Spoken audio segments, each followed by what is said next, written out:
مَكْنُونٍ لَّا يَمَسُّهُ إِلَّا الْمُطَهَّرُونَ تَنزِيلٌ مِّن رَّبِّ الْعَالَمِينَ.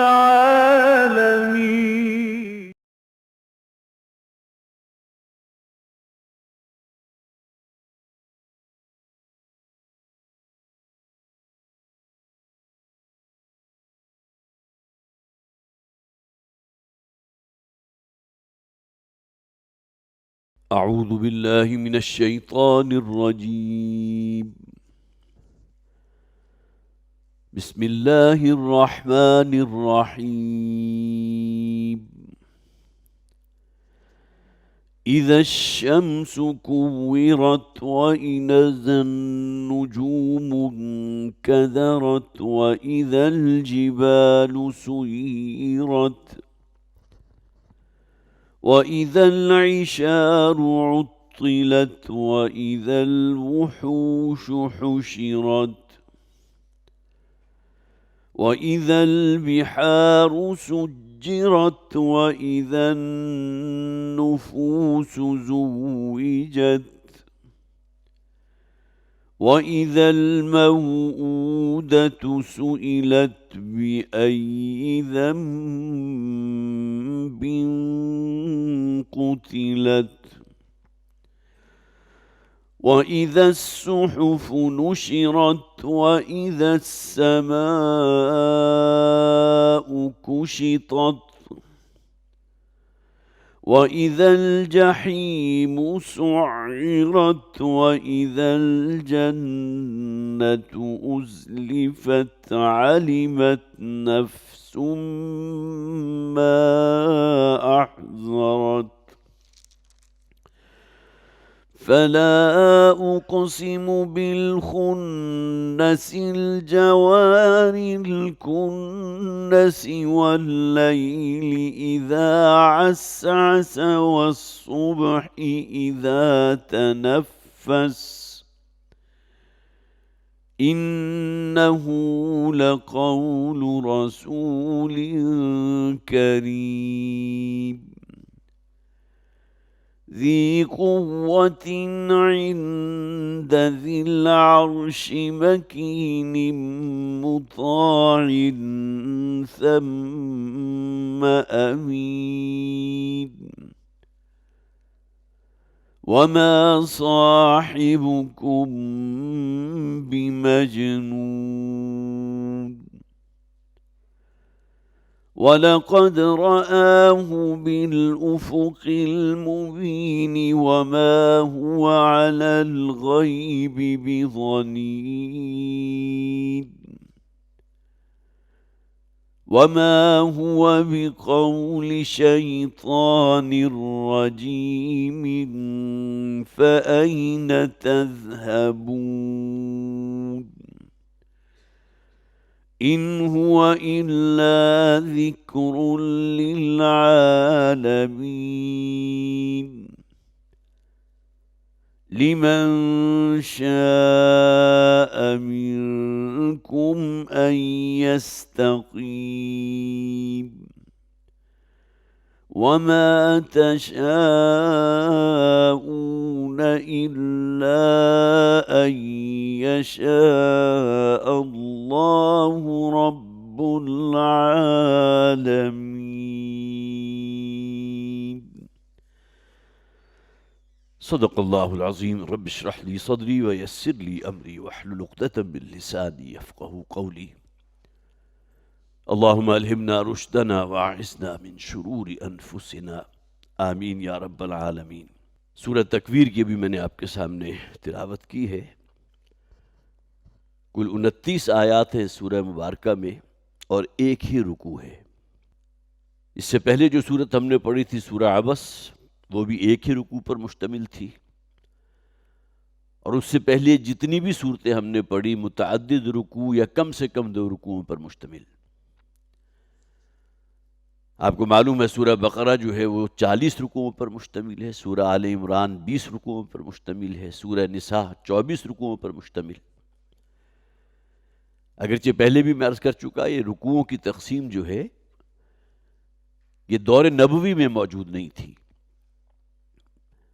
بلکہ بعد میں جو طویل صورتیں تھیں انہیں چھوٹے چھوٹے حصوں میں تقسیم کیا گیا تاکہ چند آیات مل کر جو ایک رکوع بنیں گے تو ایک رکعت کے اندر اس کی تلاوت مکمل ہو سکے۔ گویا کہ ایک اعتبار سے یہ سہولت فراہم کر دی گئی قرآن کے پڑھنے والوں کے لیے کہ اپنی نماز میں اگر وہ قرآن کی تلاوت کرنا چاہیں تو ایک رکوع پڑھ لیں، 2 رکوع پڑھ لیں، اور زیادہ آمادگی ہے تو 3 رکوع پڑھ لیں۔ تو سورہ عبس اور اس کے بعد کی جتنے بھی صورتیں ہیں وہ تمام کی تمام ایک ایک رکوع پر مشتمل ہیں۔ اس میں 3 صورتیں وہ ہیں جو اگرچہ ہے تو ایک ہی رکوع لیکن کل 3 آیات ہیں۔ سورۃ العصر ہے، سورۃ الکوثر ہے، سورۃ النصر ہے۔ بہرحال جیسا کہ میں نے عرض کیا تھا، یہ اصل میں توقیفی امور ہیں کہ جو نبی اکرم صلی اللہ علیہ وسلم پر جو قرآن نازل ہوا تو صرف آیات اور صورتوں کی شکل میں تھا۔ اس کے بعد رکوع میں تقسیم ہوئی ہے، احزاب میں تقسیم ہوئی ہے، سپاروں میں تقسیم ہوئی ہے، وہ سہولت کے لیے قرآن حکیم کو پڑھنے کے اعتبار سے۔ سورہ نازعات اور سورہ عبس یہ ایک جوڑا تھا۔ اسی طرح سورہ تکویر اور اس کے بعد جو سورت ہم پڑھیں گے سورہ انفطار، یہ بھی بہت خوبصورت جوڑا ہے۔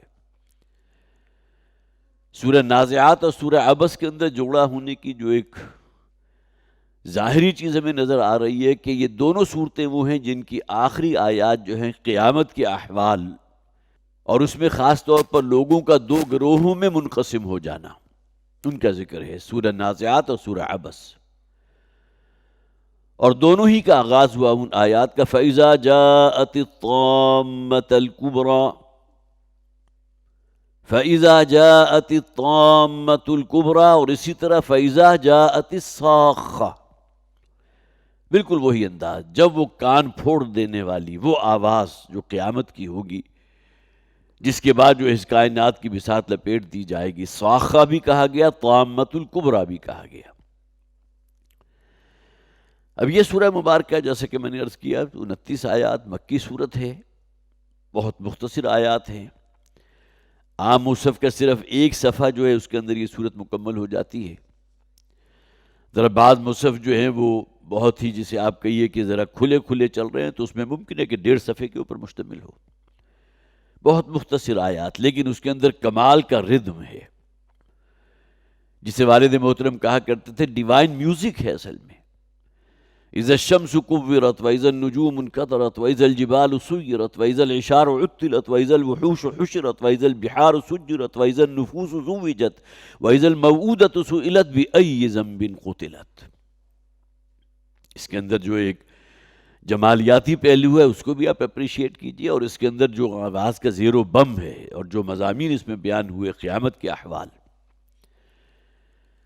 مسند احمد میں اور ترمذی میں یہ روایت موجود ہے کہ نبی اکرم صلی اللہ علیہ وسلم نے فرمایا، جو شخص بھی قیامت کے احوال اور اس موقع پر جو سختی کا معاملہ ہوگا اس کو چشم تصور میں دیکھنا چاہے یا اسے اپنے اوپر وارد کرنا چاہے تو اسے چاہیے کہ سورہ تکویر اور سورہ انفطار کا مطالعہ کرے، اس لیے کہ اس قیامت کی ہولناکی جو ہوگی، اس پوری کائنات کی جو بساط لپیٹ دی جائے گی، الفاظ میں جو بات دوسرے تک کنوے کی جا سکتی ہے، بہترین انداز ہے ان دونوں صورتوں کا۔ اذا الشمس کورت وَإِذَا السَّمَاءُ انفطرت، یہ 2 صورتیں، سورہ تکویر اور سورہ انفطار۔ اب آئیے اس کا مطالعہ شروع کرتے ہیں، انشاءاللہ ایک ہی نشست میں اسے مکمل کریں گے۔ اذا الشمس کورت، وہی احوال قیامت ہیں، وہ وقت جب کہ سورج جو ہے اس کو لپیٹ دیا جائے گا۔ یہ جو مادہ آتا ہے عربی زبان میں کاف واو اور را، کوارا، یہ اصلاً استعمال ہوتا ہے انسان جو عمامہ اپنے سر کے اوپر باندھتا ہے تو جس طرح اس کو لپیٹ لیتا ہے، لپیٹنے کے لیے عمل آتا ہے۔ اس سورت کا نام بھی سورہ تکویر ہے، گویا کہ وہ سورت جس میں اس کائنات کی بساط کے لپیٹنے کا ذکر ہے۔ یہاں الفاظ یہ ہیں اذا الشمس کورت، جب کہ سورج کو لپیٹ دیا جائے گا۔ اب یہاں مراد کیا ہے؟ الفاظ تو یہی ہیں لیکن اس کا اصل نقشہ ہم اپنے ذہن میں قائم نہیں کر سکتے. سورج کو کس طرح لپیٹا جائے گا، کس طرح تہ بردہ کر دیا جائے گا، جس کو یہاں لکھا گیا جبکہ سورج کی دھوپ کو تہ کر دیا جائے گا. وَإِذَا النُّجُومُ انْكَدَرَتْ، یہ معاملہ تو دن کا تھا جبکہ سورج جو ہے وہ دہک رہا ہوتا ہے. اس کی کیا کیفیت ہوگی جسے یہاں تعبیر کیا گیا کہ اس کو لپیٹ دیا جائے گا یا تہ کر دیا جائے گا. وَإِذَا النُّجُومُ انْكَدَرَتْ، اور جب ستارے جو ہیں وہ ماند پڑ جائیں گے. کاف دا اور را یہ مادہ عربی زبان میں آتا ہے. قدرہ پانی کا گدلا ہو جانا، اور ظاہر ہے پانی کے اندر جو گدلاہٹ ہوتی ہے وہ اس بنیاد پر ہوتی ہے اس کے اندر امپیورٹیز آ گئی ہیں، کوئی مٹی اس میں شامل ہو گئی ہے اور کسی قسم کی چیز جس نے اس کو گدلا دیا. تو گویا کہ ستاروں کا گدلا جانا، ستاروں کا ماند پڑ جانا. جس طرح کوئی تیز روشنی ہے اس کے آگے اگر کوئی آپ ایسی شے لگا دیں کہ جس سے اس کی روشنی گدلا جائے. عام طور پر ہوتا ہے جو ایل ای ڈی لائٹس ہوتی ہیں تو اس کے آگے جو سکرین لگائی جاتی ہے اس روشنی کو وہ پھیلاتی بھی ہے اور اس کی انٹینسٹی جو ہے اس کو کچھ کم بھی کر دیتی ہے. دونوں عمل اس کے اندر ہوتے ہیں. تو وَإِذَا النُّجُومُ انْكَدَرَتْ، جبکہ ستارے یہاں ترجمہ کیا گیا میلے پڑ جائیں گے. وہی گدلے کا لفظ آ گیا نا. گدلاہٹ کیا ہوتا ہے؟ کسی شے کا دھندلا جانا، اس کے اندر گدلا پن پیدا ہو جانا. وَإِذَا الْجِبَالُ سُيِّرَتْ، اور جبکہ پہاڑوں کو چلا دیا جائے گا. یہاں بھی ترجمہ یہی کیا گیا. اور پہاڑوں کے بارے میں تو قرآن حکیم میں بہت سے مقامات پر جو بات بیان کی گئی ہے، ریزہ ریزہ ہو جائیں گے. اسی فضا کے اندر یہ فضائے بسیط جو ہے اس میں رنگ برنگی جو ہے دھنکی ہوئی روئی کی طرح جو ہے وہ فضا کے اندر معلق ہوں گے. یہ شکل جو پہاڑوں کی جو تم دیکھتے ہو، تحسبها جامدۃ وہی تمر مر السحاب، یہ پہاڑ جو تمہیں نظر آ رہے ہیں بہت ٹھوس ہیں، بہت سالڈ ہیں، ٹنوں وزنی پتھر جو ہیں وہ اس کے اندر موجود ہیں. لیکن یہ کہ اس دن تم دیکھو گے کہ یہ فضا میں منتشر ہوں گے، اڑ رہے. وہی تمر مر السحاب، جس طرح تم مشاہدہ کرتے ہو بادلوں کا کہ وہ فضائے بسیط کے اندر جو تیرتے پھر رہے، یہی معاملہ جو ہے گرد و غبار کی شکل اختیار کر لیں گے اور فضا میں تیر رہے ہوں گے بادلوں کی طرح تیرتے ہوئے. تو یہاں اس کے لیے صیغہ استعمال کیا گیا وَإِذَا الْجِبَالُ سُيِّرَتْ، جبکہ پہاڑوں کو چلا دیا جائے گا، منتشر کر دیا جائے گا. سورہ قاریہ آپ حضرات کو یاد ہوگی، القاریہ ما القاریہ وما ادراک ما القاریہ یوم یکون الناس کالفراش المبثوث وتکون الجبال کالعہن المنفوش. وہاں گویا کہ پہاڑوں کا دھنکی ہوئی روئی کی شکل میں بدل جانا، ریزہ ریزہ ہو کر فضا میں منتشر ہو جانا، اس کا اس پہلو کے اعتبار سے ذکر کیا گیا. وَإِذَا الْعِشَارُ عُطِّلَتْ، اور جب کہ اشار جو ہے معطل ہو جائے گی. اشار کسے کہتے ہیں؟ عشرہ ان کا لفظ آتا تھا عربی زبان میں اس اونٹنی کے لیے کہ جو 9 مہینے کی یا 10 مہینے کی حاملہ ہو چکی ہو. اونٹنی کا حمل کا پیریڈ تقریباً 1 سال ہوتا ہے، لیکن جب 9-10 مہینے اس پر گزرتے ہیں تو اس کو بڑی نگہداشت کی ضرورت ہوتی ہے. اس کا جو جثہ ہے، اس کا جو جسم ہے، کہیں ٹھوکر لگے، کہیں گر پڑے، اس کی وجہ سے جو ہے جو بچہ اس کے پیٹ کے اندر پرورش پا رہا ہے اس کو کوئی نقصان پہنچے، تو اس کا بڑا دھیان رکھا جاتا تھا. پوری طرح اس کی کیئر کی جاتی تھی، جیسے ہمارے ہاں بھی ہوتا ہے. یہ جو آخری پیریڈز ہوتے ہیں پریگننسی کے، اس کے اندر خصوصی کیئر کی جاتی ہے، یا بالکل آغاز میں کی جاتی ہے جبکہ اندیشہ ہوتا ہے کہ کوئی وزنی شے اٹھانے کی وجہ سے یا کسی اور شے کی وجہ سے جو معاملہ ختم نہ ہو جائے یا کوئی کمپلیکیشن نہ پیدا ہو جائے. یہی معاملہ جو ہے آخری دنوں میں بھی ہوتا ہے. عرب مزاج کیا تھا؟ ظاہر ہے کہ اونٹنی اور اس کا 12 مہینے کے بعد وضع حمل کا معاملہ ہوگا، اور یہ آخری جو 2 مہینے ہوتے تھے اس میں خاص کیئر کی جاتی تھی کہ کہیں اسے کوئی ٹھوکر نہ لگے، اس کا جو ہے حمل کہیں ضائع نہ ہو جائے. تو جتنی کیئر وہ اس کی کرتے تھے اپنے آپ کی اتنی کیئر نہیں کرتے تھے. تو اس کا ذکر کیا گیا، وہ جو اس دن نفسا نفسی کا عالم ہوگا قیامت کے دن، تو وہ اونٹنی جس کی تمہیں ہر دم فکر رہتی ہے، وہ 10 ماہ کی گابھن اونٹنی اس دن تمہارے ذہنوں سے اوجھل ہو جائے گی. عطلت، ہمارے ہاں تعطیل کا لفظ آتا ہے نا، گویا کہ ایک تو دن وہ ہیں جو ورکنگ ڈیز ہیں آپ کے، ایک ہولی ڈیز ہیں. ہولی ڈیز تو چلیے اس کے اندر کوئی تقدس بھی آ گیا، لیکن ایک وہ تعطیل کا دن ہے. تو معطلت، گویا کہ اب وہ ان کا کوئی ذہن میں ان کو خیال نہیں رہے گا کہ میری ایک اونٹنی بھی تھی اور وہ وضع حمل کے قریب تھی، مجھے اس کی کیئر کرنی ہے. وہ نفسا نفسی کا عالم، عرب کے مزاج کے بالکل قریب ہو کر بات کی جا رہی ہے. وَإِذَا الْوُحُوشُ حُشِرَتْ، اور جس دن تمام وحشی جانوروں کو جمع کر لیا جائے گا. وحوش کسے کہتے ہیں؟ ایک تو وہ ہیں جو آپ کے اگرچہ بڑا طاقتور ہے، گھوڑا بھی، اونٹ بھی بہت طاقتور ہے، لیکن وہ پالتو ہیں، آپ ان کو سدھا سکتے ہیں، اپنے استعمال میں لا سکتے ہیں. لیکن جہاں تک وحشی جانور ہیں ان کے لیے تو اس قسم کا کوئی تصور نہیں کہ وہ آپ کے کہے میں آ جائے، آپ انہیں سدھار لیں. اگرچہ اب تو چونکہ ڈاکومنٹریز بھی ہوتی ہیں اور نیشنل جیوگرافکس کے اندر آپ کو نظر بھی آ جائیں گے، بڑے بڑے شیر بھی اور چیتے بھی، ان کو بھی بڑی شدید محنت کر کے سدھا لیا جاتا ہے، لیکن وہ بھی کسی وقت جو ہے اپنے ہی مالک کے اوپر حملہ آور ہو جاتے ہیں. تو گویا کہ جو کسی کے کہنے میں نہ آئیں وہ جانور جو درندہ بھی ہیں اور پھر یہ کہ چیر پھاڑ کرنے والے بھی ہیں، وہ سب کے سب جمع کر لیے جائیں گے. حشرت کے معنی کیا ہیں؟ انسانوں کا بھی حشر ہوگا، انہیں بھی جمع کیا جائے گا، لیکن یہاں اس دن نفسا نفسی کا وہ عالم ہوگا جو اس کی ہولناکی ہوگی کہ انسان اور جانور یہ رل مل جائیں گے. یہ بھی ترجمہ کیا گیا. آج تو کوئی شخص اگر کسی شیر کو دیکھے تو اس کے اوپر خوف طاری ہوگا، دہشت زدہ ہو جائے گا، لیکن اس دن جو ہے وہ اس دن کی سراسیمگی اس درجے، وہ ہولناکی اس درجے کی ہوگی کہ یہ جو آپس کی دشمنیاں ہوتی ہیں انسان اور درندوں کے درمیان اور وحشی جانوروں کے ساتھ، وہ سب ختم ہو جائیں گی.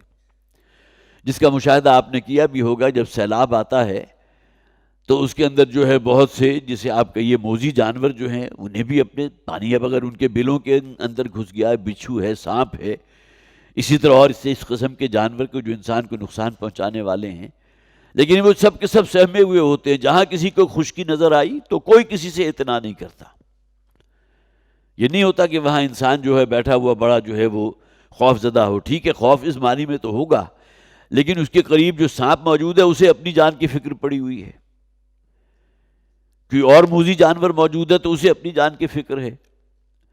تو یہاں بھی گویا کہ وہ ڈائمنشن بیان کی گئی کہ جہاں کسی کو کسی دوسرے کی کوئی فکر نہیں ہوگی. وَإِذَا الْوُحُوشُ حُشِرَتْ، تمام وحشی جانور جو ہیں وہ بھی وہاں موجود ہوں گے، جمع کر لیا جائے گا انہیں بھی. گویا کہ وہ جو بڑی ایک تباہی ہونے والی ہے وہ اب سب بھی پر گزرنی ہے. وَإِذَا الْبِحَارُ سُجِّرَتْ، اور وہ وقت جب کہ سمندروں کے اندر جوش پیدا ہو جائے گا. سجر یسجرو، کسی شے کو دہکا دینا.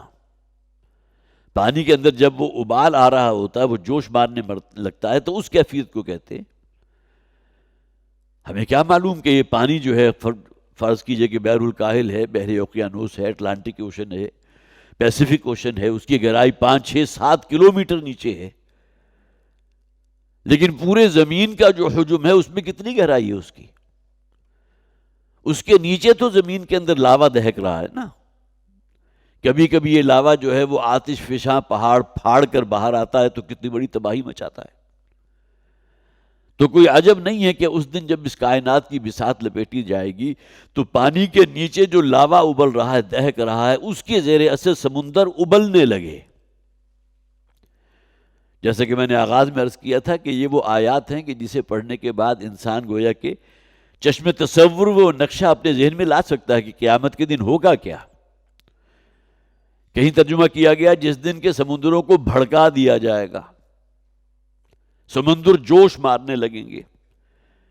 ایک تو سمندروں کا جوش مارنا ہوتا ہے طغیانی کی وجہ سے، طوفان کی وجہ سے، لیکن یہ کہ ایک جوش مارنا ہوتا ہے ابلنے کی وجہ سے.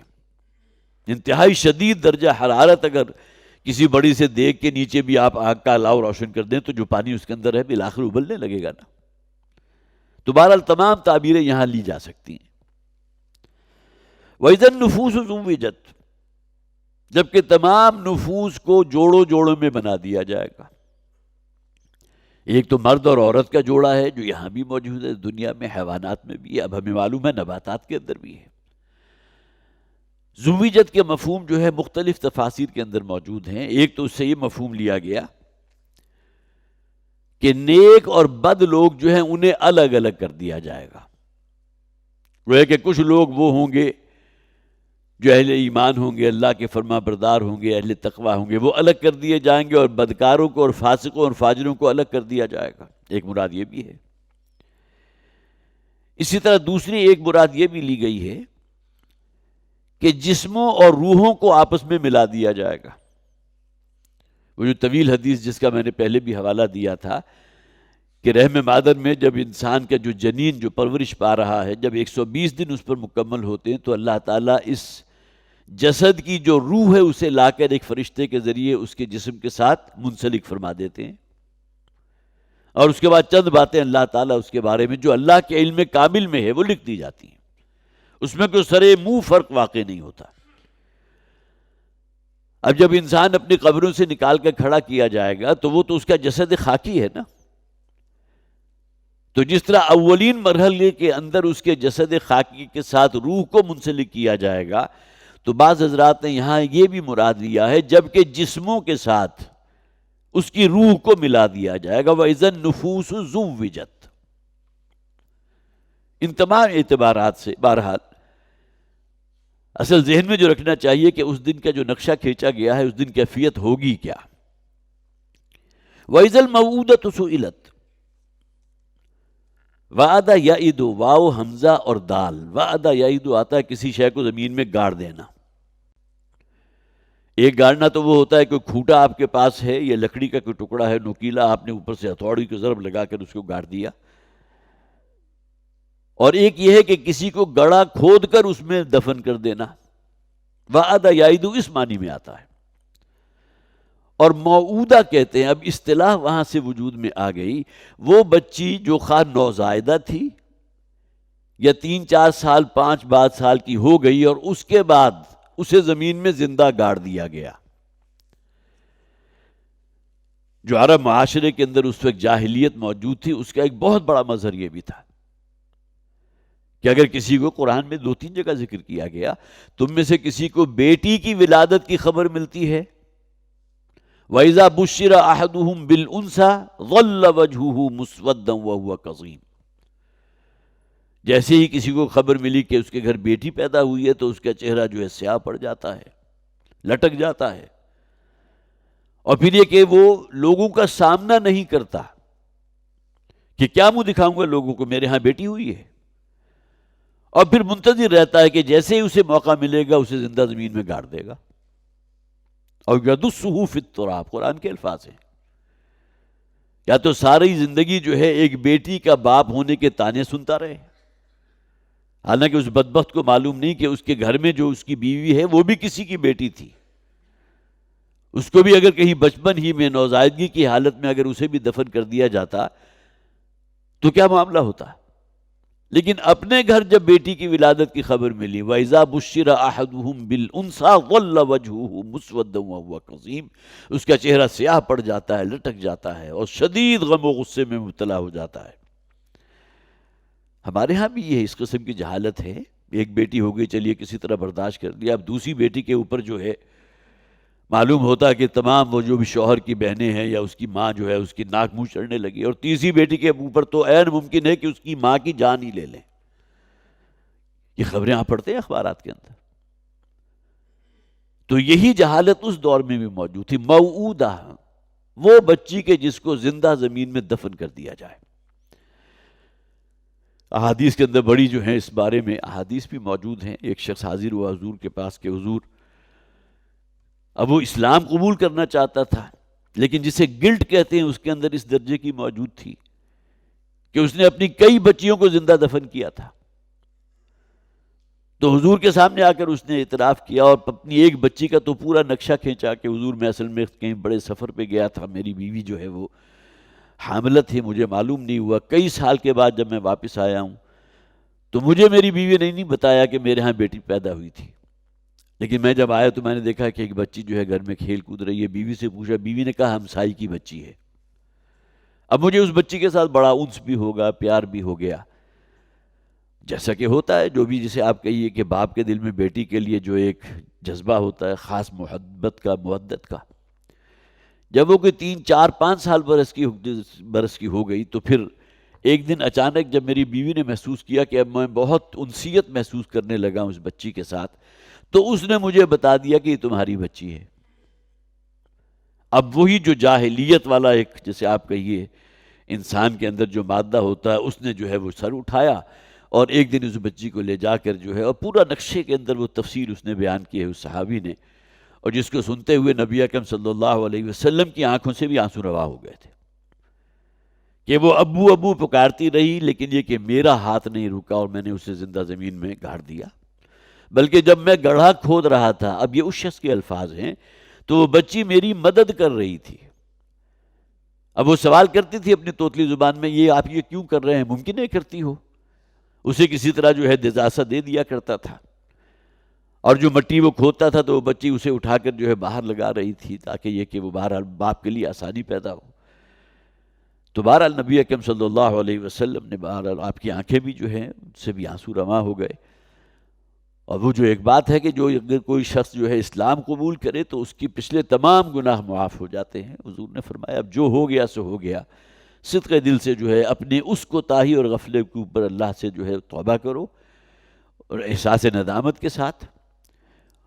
اگرچہ بعض احادیث ایسی بھی ہیں کہ نبی اکرم صلی اللہ علیہ وسلم نے، ایک شخص جس نے کہا تھا کہ میں نے اپنی ایک بچی کو زندہ گاڑ دیا تھا، تو حضور نے اسے حکم دیا تھا جب وہ اسلام کے لیے حضور کے پاس حاضر ہوا کہ ایک غلام جا کر آزاد کرو بطور کفارہ۔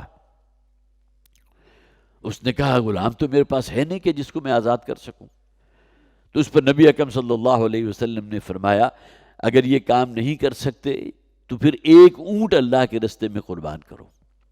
تو یہ بھی بعض احادیث سے پتہ چلتا ہے، لیکن یہ کہ اکثر احادیث اس ضمن میں وہی ہیں کہ جو معاملہ ہو گیا ہے کہیں غفلت کے اندر اور اسلام قبول کرنے سے پہلے، اللہ تعالیٰ وہ گناہ معاف فرما دیتے ہیں۔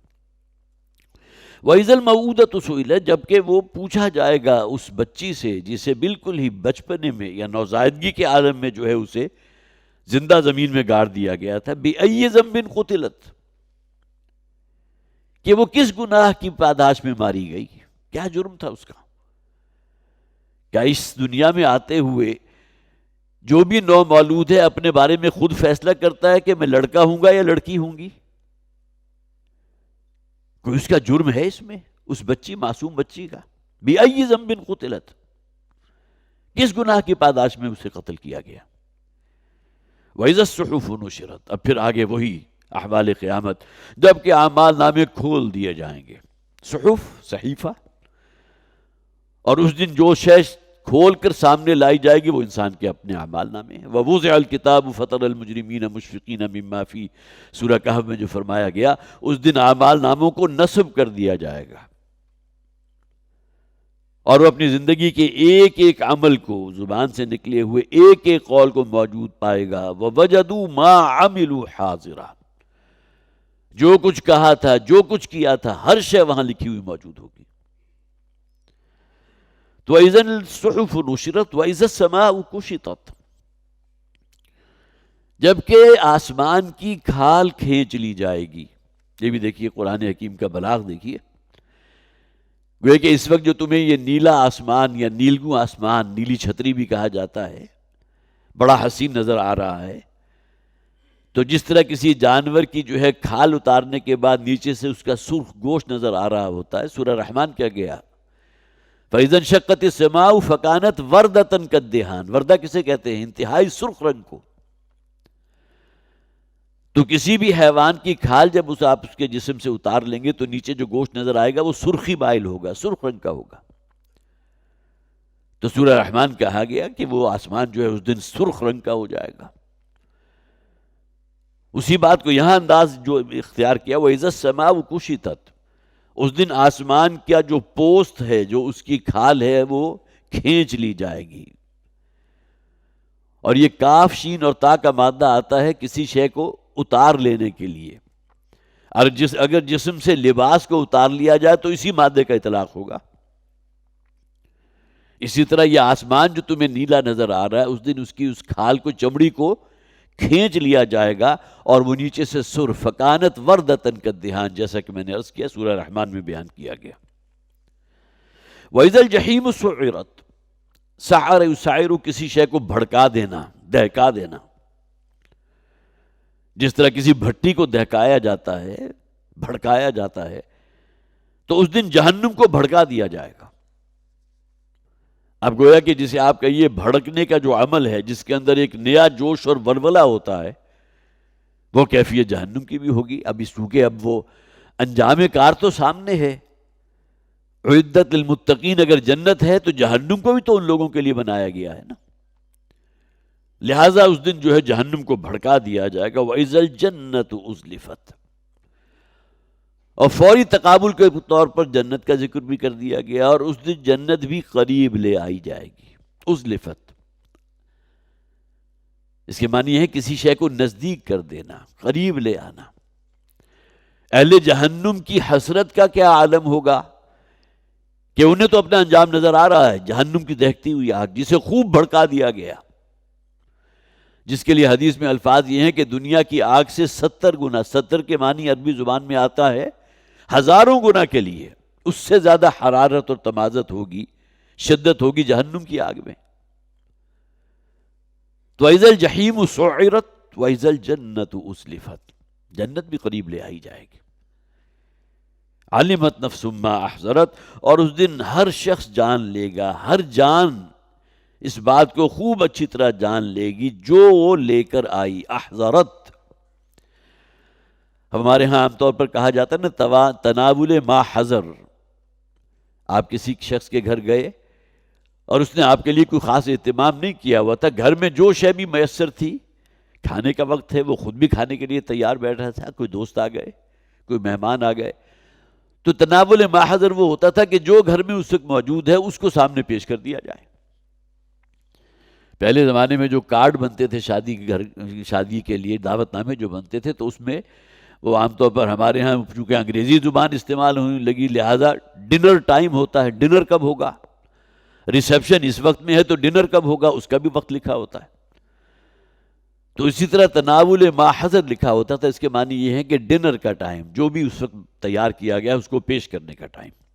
تو علمت نفس ما احضرت، اس دن جان لے گی ہر جان وہ جو شے لے کر آئی ہے، جو اس کے پاس موجود ہے، جو اعمال نامہ اس کے سامنے نصب کیا۔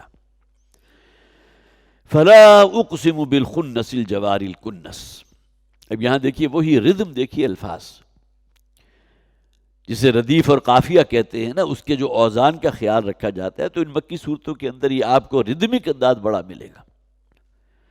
فلا اقسم بالخنس الجوار الکنس واللیل اذا عسعس والصبح اذا تنفس انہ لقول رسول کریم، نہیں مجھے قسم ہے، میں قسم کہتا ہوں خنس کی۔ خنس اصل میں خانس کی جمع ہے، مولانا اصلاحی نے اپنی تحسین کے اندر لکھا ہے، ورنہ خانسہ کے معنی آتے ہیں کسی شے کو ایک جگہ سے دوسری جگہ اس کا ہٹ جانا، جسے کہتے ہیں نا ریپلیس کر دینا۔ تو یہ ستاروں کے لیے اصطلاحات استعمال ہوتی تھی، علم نجوم اس وقت بھی تھا، ستارہ شناسی، اور بڑے بڑے نجومی بیٹھے ہوتے تھے، وہ لوگ آ کر اپنی قسمت کے حال ان سے معلوم کرتے تھے۔ تو یہ ستارے بھی تو آ کر کسی کے کہنے میں، کسی کی چال کے اندر گرفت میں ہے نا، کسی کے حکم پر چل رہے ہیں یا خود بخود ہی لگے ہوئے ہیں۔ جو بھی نجومی ہوگا وہ تو یہ کہے گا بھی تمہارے ستارے گردش میں ہیں، اب آنے والے سال یا آنے والے وقت جو ہے تمہارے لیے بڑا کٹھن ہوگا۔ اب اس نے اپنے طور پر جو بھی اس کے پاس علم نجوم تھا، اس کی روشنی کے اندر اپنی جو بھی، جسے آپ کہیے کہ جو معلومات اس کے پاس تھی، اس نے منتقل کر دی پوچھنے والے سائل کے پاس۔ لیکن بہرحال یہ ستاروں کا معاملہ، جو بھی اس کے اوپر کچھ نظر رکھتے ہیں انہیں معلوم ہے کہ ستاروں کی اپنی کوئی چال بھی ہوتی ہے، اور پھر یہ کہ ان میں سے کچھ وہ بھی ہیں کہ جو ہے اچانک جو ہے وہ چھپ جاتے ہیں، اور پھر وہ بھی ہیں کہ جو بالکل سامنے آ جاتے ہیں۔ ان تمام کیفیات کا ذکر کیا گیا۔ یہ پورا نظام اللہ کا بنایا ہوا ہے، اور ستاروں کی چال کا کوئی تعلق انسان کے اوپر جو احوال و واقعات ہوتے ہیں اس سے قطعاً کوئی نہیں ہے۔ اور نبی اکرم صلی اللہ علیہ وسلم نے تو اپنی ایک حدیث مبارکہ میں یہ بات بالکل واضح طور پر فرما دی کہ جو شخص بھی تائید کرتا ہے یا مانتا ہے کسی نجومی یا کاہن کی بات کو، اس کا اس دین پر ایمان نہیں لے کے جو میں لے کر آیا ہوں۔ تو ہمیں تو اس اعتبار سے حد درجہ جو ہے وہ محتاط رہنا چاہیے کہ یہ جو مختلف جو ہے فلاں کا کون سا ستارہ ہے اور یہ ہفتہ کیسا گزرے گا، یہ مہینہ کیسا گزرے گا، یا اگلے اپنے حالات جو مستقبل ہیں اس کی جو ہے کھوج میں کہیں پامس کے پاس پہنچ گئے ہیں، کہیں ہاتھ دکھا رہے ہیں، کہیں ستارہ نجومی جو ہے اس کے پاس پہنچ گئے ہیں۔ فلا اقسم بالخنس الجوار الکنس، نہیں، میں قسم کھاتا ہوں، یہ بڑا مستحکم نظام جو ہے ستاروں کا، ان میں سے ایک ایک ستارہ تمہاری زمین سے لاکھوں گنا بڑا اپنے اپنے مدار میں حرکت کرے۔ یہ نظام اللہ کا بنایا ہوا ہے۔ بالخنس وہ کہ جو سامنے آنے کے بعد چھپ جاتے ہیں، الجوار الکنس جرا یجری چلنا، جو اس فضا میں چل رہے ہیں، تیر رہے ہیں۔ سمندر کے اندر جہاز کا جو تیرنا ہے اس کے لیے بھی وتجری بہم فی موج کالجبال، وہ بڑے بڑے جو بحری بیڑے ہوتے تھے جس کے اوپر سینکڑوں انسان جو ہیں وہ بھی سوار ہیں اور بہت سا مال بھی لدا ہوا ہے، وہ سمندر کی سطح کے اوپر جو ہے وہ تیرتے ہوئے چلے جا رہے ہیں۔ وہ جو باد سازگار ہے، بڑے بڑے بادبان جو اوپر لگے ہوئے ہیں، وہی انہیں دھکیلتے ہوئے ان کی منزل کے آگے سے قریب تر کرتے چلے جا رہے ہیں۔ جوار، الجوار الکنس، وہ ستارے، یہ کانس کی جمع ہے کنس، اور کنس یکنسو اب اس معنی میں بھی آتا ہے جھاڑو دے دینا یا کسی شے کو وہاں سے ہٹا دینا۔ اب جو بھی یہ ستارہ شناسی ہے، ستاروں کے اوپر جن کی کوئی جو ہے ان کی چالیں دیکھتے ہیں، اس معنی میں نہیں کہ اس کا ہماری شخصیت یا ہمارے مستقبل کے اوپر کیا فکر ہوگی، لیکن بہرحال انہیں معلوم ہے۔ اسٹرانومی جو ہے اپنی جگہ پورا علم ہے، اس میں پی ایچ ڈیز بھی ہوتے ہوں گے لازماً، تو انہیں معلوم ہے کہ وہ ستارے کے جو اچانک جو ہے وہ کہیں غائب ہو گئے پھر نمودار ہو گئے۔ تو یہ اصل میں وہ ستاروں کی مختلف کیفیات ہیں کہ جن کا یہاں ذکر کیا گیا، جو مشاہدے میں آتے ہیں۔ اب تو ہمیں چونکہ آسمان دیکھنا ہی ہمارے نصیب میں نہیں، کتنے لوگ ہوں گے جنہوں نے رات کے اوقات میں کسی وقت آسمان کو واقعتاً نظر بھر کے دیکھا ہو، کیا خوبصورت آسمان ہے۔ پہلے ہوا کرتا تھا کہ آپ جو ہے گھر کے صحن میں سو رہے ہیں تو آسمان آپ کی نگاہوں جب تک نیند نہیں آئے گی، جسے کہتے ہیں نا میں ستارے گنتا رہا، گنتی نہ صحیح، لیکن یہ کہ انسان کم سے کم کسی درجے میں اپنی ذہنی جو ہے ایک مصروفیت تو رہتی ہے نا، ان چیزوں کا مشاہدہ کر رہا ہے۔ اور فرض کیجئے 2 گھنٹے نیند نے یا اس نے محسوس کر لیا یہ ستارہ فلاں جگہ تھا، 2 گھنٹے میں یہاں سے یہاں پہنچ گیا، یہ تو ہمارے مشاہدات ہیں نا۔ لیکن یہ وسیع و عریض کائنات، تو ستارے کتنے فاصلے پر ہیں جہاں جا کر ہمارے کیلکولیٹر جو ہیں وہ جواب دے جائیں، لیکن اس کے باوجود قرآن کہتا ہے ہم نے اس سماء دنیا جو ہے، یہ دنیا کا جو آسمان ہے، زیناہا، اسے بڑا مزین بنا دیا ہے ان نجوم کے ذریعے، ان ستاروں کے ذریعے۔ واللیل اذا عسعس والصبح اذا تنفس، اور قسم ہے رات کی جبکہ وہ خوب تاریک ہو جائے۔ عسعسا کے معنی آتا ہے کسی شے کا پلٹ کر واپس آنا۔ عسعس الذئب، یہ استعمال ہوتا ہے اس بھیڑیے کے لیے، ظاہر ہے وہ ایک جو خانہ بدوش ہے، اس کے جو ہے تولیت میں کچھ بھیڑ بکریاں ہیں، اس کو لے کر نکلتا ہے، اچانک کہیں سے بھیڑیا آتا ہے اور کسی ایک بھیڑ کو دبوچ کے غائب ہو جاتا ہے، لیکن اسے دھڑکا لگا رہتا ہے کہ اب یہ دوبارہ آئے گا۔ اور یہ عسعس الذئب کہتے تھے کہ وہ بھیڑیا کہ جو ایک اپنا شکار لے جانے کے بعد واپس لوٹ کر آئے، اسے معلوم ہو نوالہ تر تو موجود ہے،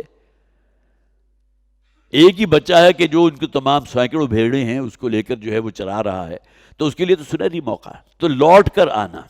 واللیل اذا عسعس، اور قسم ہے رات کی جو بار بار لوٹ کر آتی ہے، اور ایک ترجمہ اس کا یہ بھی کیا گیا جبکہ وہ خوب تاریکی اختیار کر لے۔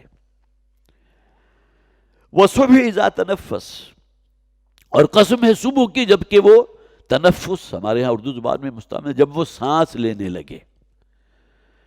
یہ تو واقعتاً یہ منظر آپ اگر دیکھیں بالکل صبح سویرے جبکہ ابھی سورج جو ہے طلوع ہونے کے قریب ہے، اور آپ مشاہدہ کریں کسی گاؤں میں آپ بیٹھے ہیں، کسی ویلیج میں ہیں یا شہر میں ہیں، کہ پورے شہر کے اوپر ایک رات یا نیند طاری ہے، ایک مردنی طاری ہے، گلی محلے جو ہے بالکل ویران ہیں۔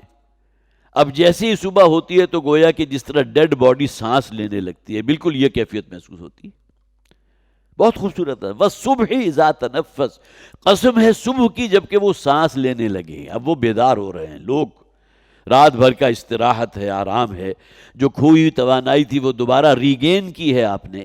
اب نئے سرے سے کوئی کسان ہے تو اپنے کھیتوں کی طرف جا رہا ہے، کوئی شخص ہے اس نے اپنے گدا گاڑی پکڑی اور منڈی پہنچ گیا، وہاں سے سبزی لا کر جو ہے بیچے گا. اب گویا کہ زندگی نظر آ رہی ہے. والصبح اذا تنفس. اور واقعہ یہ کہ صبح کا وقت تو وہ ہے جوش ملی آبادی کا وہ شعر بہت ہی خوبصورت ہے کہ ہم ایسے اہل حق کو ہم ایسے اہل نظر کو قبول حق کے لیے اگر رسول نہ آتے تو صبح کافی تھی. گویا کہ صبح کے وقت جو ایک کیفیت ہوتی ہے، ایک نئی زندگی گویا کہ نمودار ہو رہی ہے. پورے محلے اور گلیوں کے اندر اب زندگی جو ہے اس کی رمق دوبارہ اتر رہی ہے. تو اگر رسول نہ بھی آتے تو صبح کے وقت کا ایسا حسین منظر ہوتا ہے. پرندے بھی اپنے گھونسلوں میں چہچہا رہے ہیں، وہ بھی اب نکلنے کو تیار ہے کہ جائیں اور جا کر اپنے روزی دانہ جو ہے اسے تلاش کریں. اور اسی طرح جنگل کے اندر بھی جو ہے اب صبح ہوتے ہی جو ہے ہلچل نظر آ رہی ہے. تو ہم ایسے اہل نظر کو قبول حق کے لیے اگر رسول نہ آتے تو صبح کافی تھی. تو والصبح اذا تنفس، اس صبح کی قسم کھائی گئی جو اب گویا انگڑائیاں لے کر گویا کہ زندہ ہو رہی ہے. انہ لقول رسول کریم. اب یہ دیکھیے کتنی قسمیں کھائی گئی ہیں، قیامت کے احوال و واقعات، اس کے اندر کتنی 11 12 13 آیات ہم نے پڑھی. لیکن اصل شے کیا ہے، مقسم علیہ کیا ہے؟ انہ لقول رسول کریم. یقیناً یہ قرآن قول ہے ایک انتہائی عزت والے رسول کا. اب ہمیں معلوم ہے کہ قرآن اللہ کے رسول صلی اللہ علیہ وسلم کا قول تو نہیں ہے، یہ تو اللہ کا کلام ہے، کلام اللہ ہے. حضرت جبرائیل واسطہ بنے ہیں اس قرآن کو، کلام اللہ کو اللہ کے رسول محمد صلی اللہ علیہ وسلم تک پہنچانے میں. تو قول رسول مراد کیا ہے؟ جبرائیل علیہ السلام کی زبان کے ذریعے یہ الفاظ یا یہ قرآن، یہ کلام اللہ کا رسول تک پہنچا صلی اللہ علیہ وسلم. انہ لقول رسول کریم، بہت ہی کریم، عزت والے، بڑے باعزت جبرائیل علیہ السلام، ان کی زبان کے ذریعے یا ان کے قول کے ذریعے یہ قرآن جو ہے حضور تک پہنچا ہے. ذی قوت عند ذی العرش مکین. وہ جبرائیل ہیں کون؟ بڑی قوت والے، عند ذی العرش، وہ عرش والا جو ہے اللہ کی ذات اس کے بالکل قریب. ظاہر فرشتوں کے سردار تو جبرائیل ہے نا، تو ان سے زیادہ قربت کا معاملہ کس کا ہوگا اللہ کی ذات کے ساتھ. ذی قوت عند ذی العرش مکین، اور انتہائی تمکنت والے ہیں. مکین ہمارے یہاں اردو زبان میں تمکنت کا لفظ استعمال ہوتا ہے، بڑی شان والے، بڑی عزت والے، بڑے مرتبے والے. یہ مدح کس کی ہو رہی ہے؟ حضرت جبرائیل علیہ السلام کی ہو رہی ہے. انہ لقول رسول کریم، مراد جبرائیل علیہ السلام. ذی قوت عند ذی العرش مکین، جو بڑی قوت والے ہیں، وہ عرش جو ہے اس کا مالک جو ہے اس کے قریب ہیں. مکین ہے، بہت تمکنت والے، بڑی اونچی شان والے، بڑے مرتبے والے. مطاع ثم امین، جن کا کہا مانا جاتا ہے. فرشتوں کے سردار ہیں تو فرشتے کس کے زیر حکم ہوئے؟ اللہ کے زیر حکم تو ہیں ہی، لیکن اپنے سردار کے بھی تو زیر حکم ہوئے نا. مطاع، جس کی اطاعت کی جائے. تو حضرت جبرائیل مطاع بھی ہیں، وہ مانے جانے ہیں. جس طرح ہمارے یہاں عام طور پر کہا جاتا ہے جانا پہچانا، جانا مانا نام ہے یہ، تو حضرت جبرائیل کا مرتبہ بیان ہو رہا. مطاع ثم امین. اور پھر یہ کہ انتہائی امانت دار. جو اللہ کا پیغام ہے، جو اللہ کا کلام ہے، اس میں کہیں کوئی کمی یا بیشی، اس کا کوئی اختیار ان کے پاس نہیں، نہ ان کے اندر جسارت ہے کہ اس کے اندر کوئی کمی بیشی کر سکے. یہ امانت داری اس اعتبار سے کہ اللہ کے کلام کو من و عن اللہ کے رسول تک پہنچا دینا. انتہائی امانت دار. وما صاحبکم بمجنون. اب یہ بالکل ابتدائی دور کی چونکہ نازل شدہ صورت ہے، تو یہاں اب وہ مشرکین مکہ سے خطاب ہو کر کہا جا رہا ہے تمہارے یہ جو ساتھی ہیں محمد صلی اللہ علیہ وسلم، انہیں کوئی جنون کا عارضہ نہیں ہو گیا.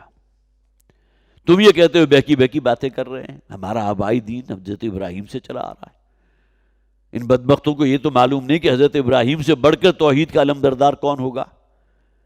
لیکن بعد میں جس طرح خرافات شامل ہوتی رہی ہیں آنے والی نسلوں کے اندر، اور بالآخر بدترین شکل جو اس دور میں موجود تھی کہ بت پرستی ہو رہی تھی، بیت اللہ کے اندر 360 بت موجود تھے.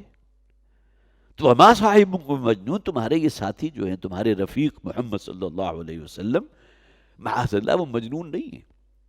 سورہ قلم کا آغاز بھی تو اسی طرح ہوا تھا نا، نون والقلم وما یسطرون ما انت بنعمت ربک بمجنون. وہاں تو حضور کو خطاب کیا گیا، اے نبی صلی اللہ علیہ وسلم، آپ اپنے رب کی رحمت، اپنے رب کے فضل سے کہیں مجنون نہیں ہے جو یہ آپ کو کہہ رہے ہیں، معاذ اللہ.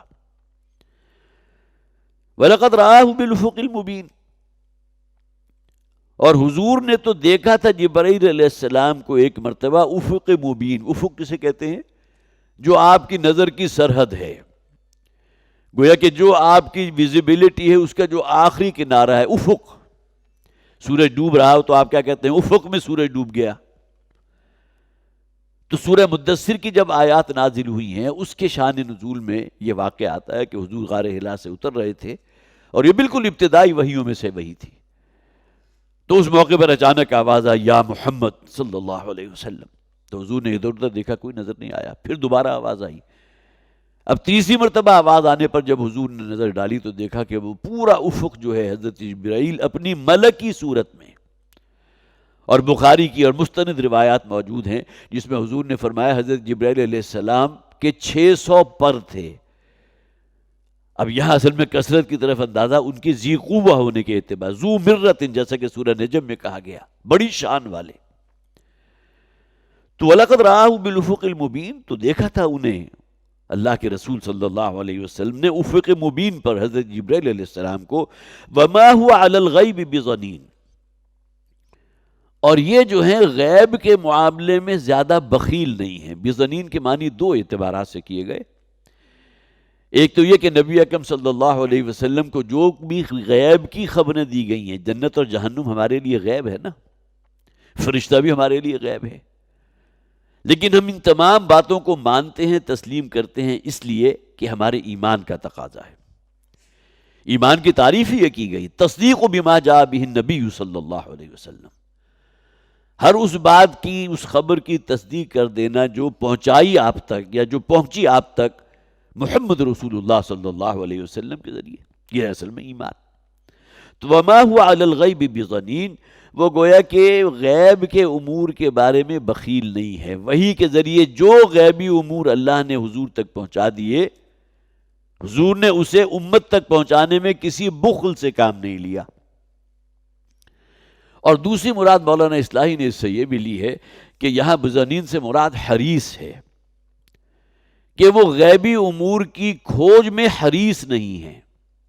جو اللہ نے بتا دیا اس پر قناعت کی. اور یہ ہمارا ایمان ہے. غیب اللہ کے رسول صلی اللہ علیہ وسلم کو جتنا اللہ نے بتایا اس حد تک وہ ایک محدود علم ہے. عالم الغیب صرف اللہ کی ذات ہے. الغیب جو ہے کل کا کل غیب وہ صرف اللہ کے پاس ہے. لیکن غیبی امور میں سے جتنا اللہ نے چاہا اپنے رسولوں تک پہنچایا، اور وہاں محمد رسول اللہ صلی اللہ علیہ وسلم بھی ان رسولوں میں شامل ہیں. وما هو بقول شیطان الرجیم، اور یہ جو تم کہتے ہو اس قرآن کے بارے میں، آیات کے بارے میں، یہ کہانت بھی ہے، یہ شاعری بھی ہے، یہ جھوٹ بھی ہے، یہ محمد صلی اللہ علیہ وسلم کا خود ساختہ کلام ہے. کسی بہت بڑے عالم سے، جو کوئی تورات کا عالم تھا، اس سے کچھ چیزیں آپ نے سیکھ لی ہیں اور آ کر ہمارے اوپر دھونس جما رہے ہیں کہ یہ اللہ کا کلام مجھ پر نازل ہوا. معاذ اللہ، یہ ان کے الفاظ میں نقل کر رہا ہوں، جن میں سے بہت سے تو وہ ہیں جن کا ذکر قرآن میں بھی موجود ہے، کہ انہوں نے کہیں سے قرآن جسے یہ پیش کر رہے ہیں یہ ڈکٹیٹ کیا ہوا کلام ہے. کسی جو ہے بہت بڑے کسی عالم سے جا کر، جو تورات کا عالم تھا، اس سے چند چیزیں باتیں سیکھ کر جو ہے وہ یہاں ہم تک پہنچا رہے ہیں. وما هو بقول شیطان الرجیم، یہ کسی شیطان رجیم جو راندہ درگاہ ہو چکا اس کا کلام نہیں، یہ کہانت نہیں ہے. کیوں یہ شیطانی کوئی الفاظ نہیں ہے، معاذ اللہ ثم معاذ اللہ، کوئی شاعری نہیں ہے. وما هو بقول شاعر وما هو بقول کاہن، سورہ حاقہ میں فرمایا گیا. وما هو بقول شیطان الرجیم، یہاں یہ کہہ دیا گیا. فأین تذهبون، دیکھیے اس سے پہلے یہاں شیطان رجیم آیا، اس سے پہلے ہم نے کیا پڑھا تھا؟ انہ لقول رسول کریم. رسول کریم کی جگہ یہاں گویا کہ بالکل اس کا اپوزٹ جو شیطنت کا جو اصل علم بردار تھا، شیطان رجیم جو راندہ درگاہ ہو چکا، فَأَيْنَ تَذْهَبُونَ، تو کہاں چلے جا رہے ہو؟ یہ محمد تمہارے درمیان موجود ہے صلی اللہ علیہ وسلم، جو تم تک اللہ کے اس علم وحی کے ذریعے تم تک توحید پہنچا رہے ہیں، جو ہر نبی اور رسول کی دعوت رہی ہے۔ یا قوم اعبدوا اللہ ما لکم من الہ غیرہ، قرآن میں کتنے ہی نبیوں اور رسولوں کا ذکر موجود ہے۔ اے میری قوم کے لوگوں، اس الہ واحد کی پیروی کرو جس کے سوا اور کوئی عبادت کے لائق نہیں۔ فَأَيْنَ تَذْهَبُونَ، یہ تمام حقائق تمہارے سامنے آ چکے، کھلی آنکھوں ان کا تم مطالعہ کر رہے ہو، لیکن اس کے باوجود گمراہی کے رستے پر بڑھتے چلے جا رہے ہو۔ کہاں جا رہے ہو؟ فَأَيْنَ تَذْهَبُونَ إِنْ هُوَ إِلَّا ذِكْرٌ لِلْعَالَمِينَ، یہ قرآن حکیم تو ہے ہی ذکر ہے، یاد دہانی ہے، نصیحت ہے، پند نامہ ہے۔ قرآن اپنے آپ کو ریمائنڈر بھی کہتا ہے، مختلف اسالیب کے اندر وہی توحید، ایمان بالآخرت، اور اس دنیا میں تمہیں زندگی کیسے گزارنی ہے، تقوی اختیار کرو گے تو انجام یہ ہوگا، شیطان کے نقش پا کی پیروی کرو گے تو یہ بدترین انجام جو ہے تمہارا منتظر ہے۔ بار بار یہ باتیں سامنے آتی رہی۔ وَلَقَدْ صَرَّفْنَا فِي هَذَا الْقُرْآنِ مِنْ كُلِّ مَثَلٍ، یہ تصریف آیات جو ہے، إِنْ هُوَ إِلَّا ذِكْرٌ لِلْعَالَمِينَ، یہ یاد دہانی ہے، یہ تذکرہ ہے، نصیحت ہے تمام جہان والوں کے لیے۔ لِمَنْ شَاءَ مِنْكُمْ أَنْ يَسْتَقِيمَ، تو جو بھی تم میں سے چاہے، یستقیم کے بھی دو معنی کیے گئے، ایک تو یہ کہ جو بھی تم میں سے چاہے کہ استقامت پر رہے، طلب انسان کے اندر موجود ہونی چاہیے۔ اگر پیاس موجود نہیں ہے تو ظاہر ہے پھر اس کا نتیجہ وہ تو نہیں نکلے گا۔ حق کو قبول کرنے کی طلب اور پیاس موجود ہو تو اللہ تعالیٰ لازماً حق سے نوازتا ہے۔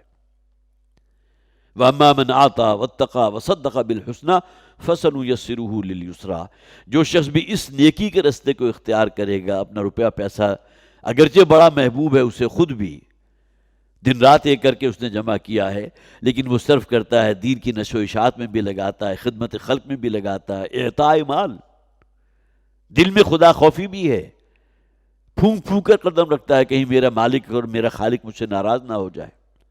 اور اس کے برعکس وہ شخص ہے کہ جس نے بخل سے کام لیا، شیطان کے نقشے پاوی کی۔ تو پہلے لوگوں کے لیے اللہ تعالیٰ وہ نیکی والے رستے کو آسان کرتا چلا جاتا ہے۔ لمن شاء منکم من یستقیم، تم میں سے جو چاہے، جس کا جی چاہے، جو آگے بڑھے، اور وہ اس سیدھ یستقیم، صراط مستقیم کیا ہے؟ اہدنا الصراط المستقیم، جو بھی تم میں سے صراط مستقیم کا طالب ہو تو وہ آگے بڑھے، قدم آگے بڑھائے۔ جو بھی تم میں سے استقامت کا طالب ہے تو بھی اپنے رب سے رجوع کرے، اس سے استقامت مانگے، اس سے صراط مستقیم کا سوال کرے۔ تو گویا کہ یہاں آزادی دی گئی انسان کو، بشرطے کہ طلب صادق اندر موجود ہو تو انسان پھر اس رخ پر آگے بڑھے گا۔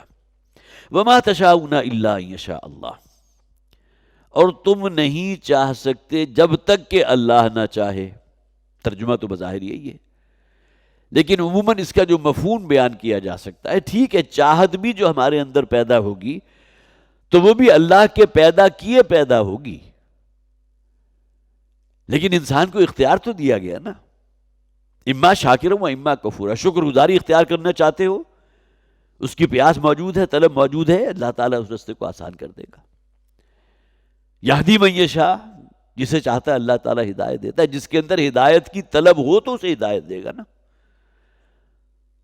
ورنہ تو ابو جہل بھی اعتراض کر سکتا تھا کہ عمر کو تو نے ہدایت دے دی، عمر ابن خطاب، اور ابو جہل عمرو ابن حشام ہے، مجھے ہدایت سے محروم رکھا، اس لیے کہ تم تو اس طرف آنا ہی نہیں چاہتے تھے، تمہارے اندر وہ طلب ہی موجود نہیں تھی۔ وَمَا تَشَاءُونَ إِلَّا أَن يَشَاءَ اللَّهُ، تمہارے چاہے کچھ نہیں ہو سکتا جب تک کہ اللہ نہ چاہے۔ گویا کہ اللہ کے لیے وہ چاہت طلب کرنے کی بھی ہمیں دعا کرنی چاہیے، اور اسی میں آگے بڑھیں گے تو انسان کو اللہ تعالیٰ کی طرف سے اگر کسی نیکی کی، کسی خیر کی توفیق میسر آئی ہے تو اللہ کا شکر ادا کرے کہ اے پروردگار تیری طرف سے یہ توفیق مجھے میسر آئی ہے۔ تو وَمَا تَشَاءُونَ إِلَّا أَن يَشَاءَ اللَّهُ، تمہارے چاہے کچھ نہیں ہو سکتا جب تک کہ اللہ نہ چاہے۔ کون اللہ؟ رب العالمین، جو تمام جہانوں کا رب ہے، تمام جہانوں کا پالنہار ہے۔ یہ کل 29 آیات ہیں کہ جو اس سورہ مبارکہ کے موجود تھے، جس کو ہم نے ایک ہی نشست میں مکمل کیا۔ احوال قیامت، خاص طور پر وہ مسند احمد اور ترمذی کی وہ روایت جو میں نے آپ کو سنائی تھی کہ حضور نے فرمایا جو شخص بھی اپنے اوپر قیامت کے دن جو کچھ ہونے والا ہے، جو بھی اس دن ہوگا، اسے چشم تصور میں دیکھنا چاہے یا اس کے بارے میں کوئی اپنے ذہن میں نقشہ قائم کرنا چاہے تو وہ ان 2 صورتوں کا مطالعہ کرے، سورۃ التکویر اور سورہ انفطار، جو انشاءاللہ ہم اگلی مرتبہ پڑھیں گے۔ بارک اللہ لی ولکم فی القرآن العظیم ونفعنی وإیاکم بالآیات والذکر الحکیم۔